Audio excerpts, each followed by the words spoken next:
अगला है समस्या समाधान।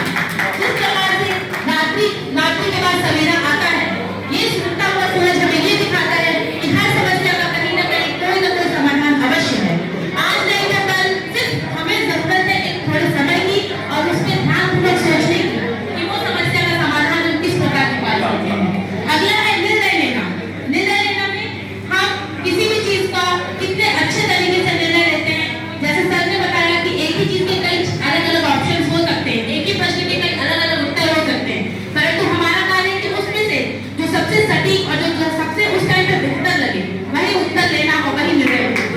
अगला है सृजनात्मक चिंतन, जिसमें सर ने बहुत ही अच्छे तरीके से बताया कि हम चीजों को एक नए तरीके से देख सकते हैं।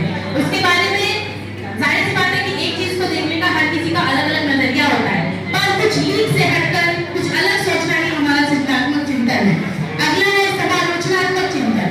आलोचना आज के जमाने में हर कोई करता है, पर इस वक्त जरूरत है सिर्फ समालोचना करने की।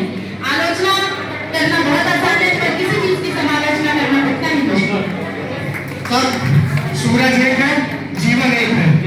सूरज में 7 रंग होते हैं, लेकिन WHO द्वारा हमारे जीवन में इन 10 कौशलों का विकास किया गया है। और आपके आशीर्वाद से मैं चाहता हूँ हम सबके जीवन में इन 10 कौशलों का विकास हो